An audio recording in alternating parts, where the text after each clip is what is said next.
Assalamualaikum warahmatullahi wabarakatuh. Pada kesempatan kali ini kita akan mereview pendekatan diagnostik fatigue. Fatigue atau rasa lelah adalah kelelahan fisik atau mental. Hal ini sangat umum dijumpai dan tidak spesifik, sehingga identifikasi penyakit yang mendasari itu akan menjadi sulit. Kelelahan akut sering disebabkan oleh infeksi viral yang dapat sembuh sendiri atau kejadian yang dapat terjadi tiba-tiba dalam kehidupan seseorang. Adapun review kali ini adalah membahas tentang kelelahan yang berlangsung setidaknya selama 2 minggu.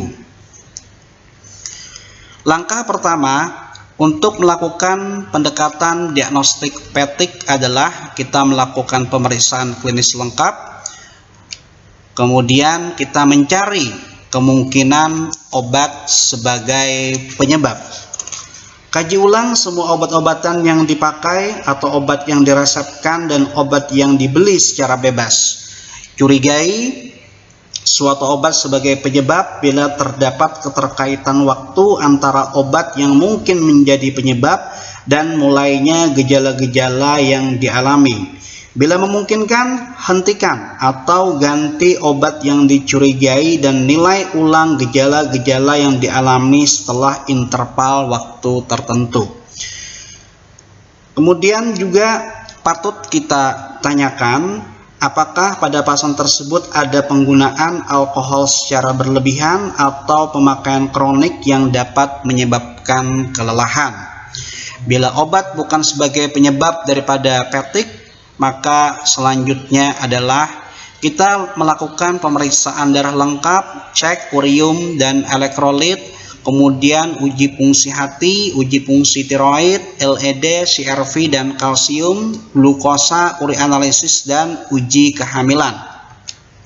Kalau pada screening ini dapat teridentifikasi misalkan suatu anemia.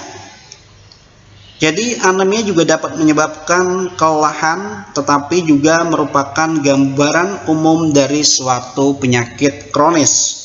Kemudian uremia juga demikian merupakan penyebab kelelahan, tetapi terutama bila terdapat gangguan ginjal yang baru atau bahkan semakin buruk. Hipotiroid juga menyebabkan kelelahan kronik. Tanyakan tentang ketidaktahanan terhadap udara dingin, konstipasi, dan pertambahan berat badan, dan carilah fasis hipotiroid. Kulit kering, rambut dan kuku yang rapuh, myxodema, dan pembesaran kelenjar tiroid. Pada pasien dengan riwayat hipotiroid, pertimbangkan apakah terapi sulih-tiroksin sudah adekuat dan tanyakan tentang kepatuhan pasien terhadap pengobatan. Kadar TSH yang meningkat dan T4 yang menurun memastikan diagnosis hipotiroid. Kemudian hiperkalsemia juga dapat menyebabkan fatigue. Misalnya juga disertai dengan keluhan nyeri perut, muntah, konstipasi, poliuria, bingung, dan anoreksia. Dapat terjadi bila didapatkan kadar kalsium serum terkoreksi itu lebih daripada 3,0 mmol per liter.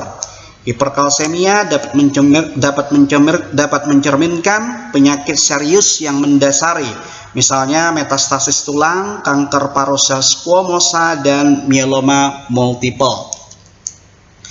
Pertimbangkan kehamilan pada setiap wanita usia reproduktif dan bila perlu lakukan uji kehamilan.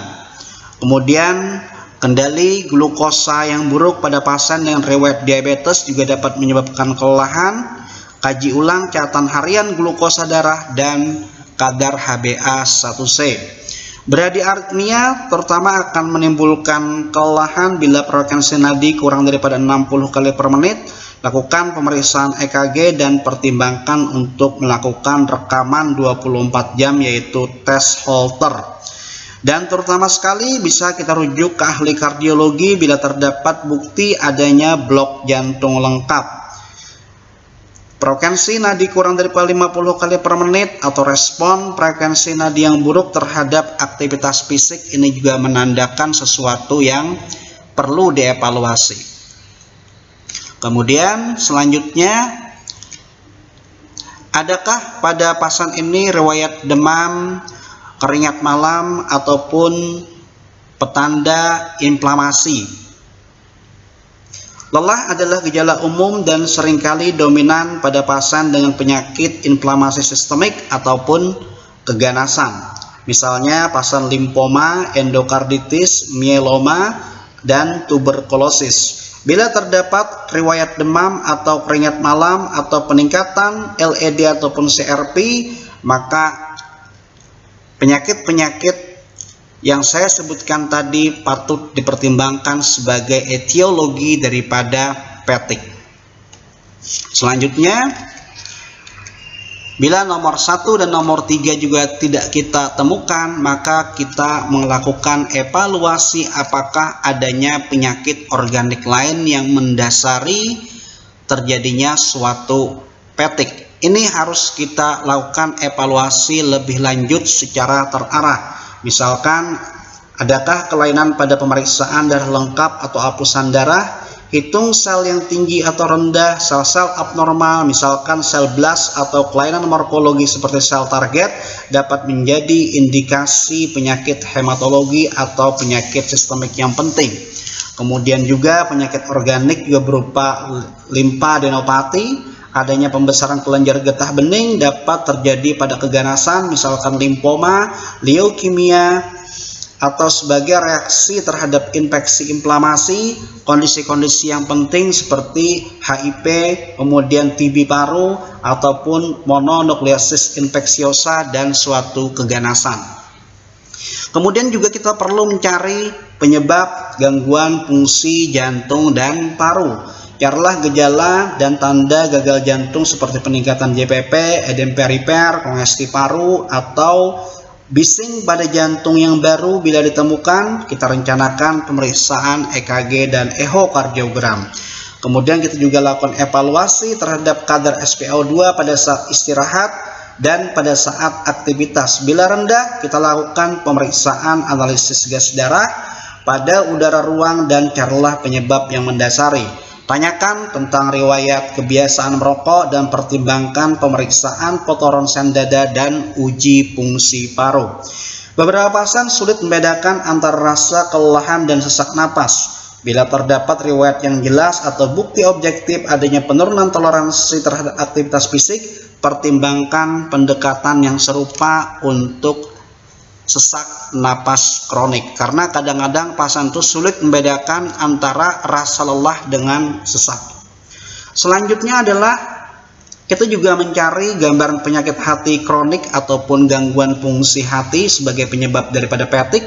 Bila hasil uji fungsi hati tidak normal, tanyakan tentang asupan alkohol dan hentikan penggunaan obat yang bersifat hepatotoksik.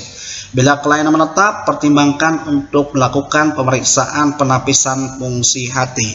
Dan yang terakhir, untuk penyebab organik yang patut kita pertimbangkan sebagai penyebab daripada petik adalah apakah adanya gambaran insufisiensi adrenal. Carilah pigmentasi pada daerah yang terpapar matahari, jaringan parut yang baru muncul, guratan pada telapak tangan, dan membran mukosa.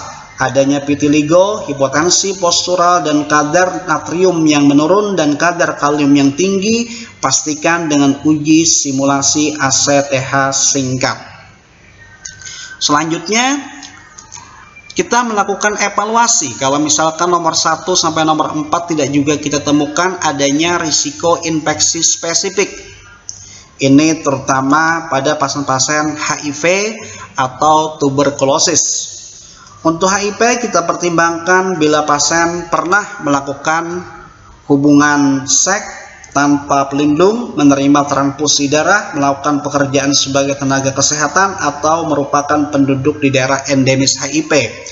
Kemudian pasien juga melakukan aktivitas seks berisiko tinggi, merupakan pengguna obat terlarang melalui suntikan IV dahulu maupun sekarang.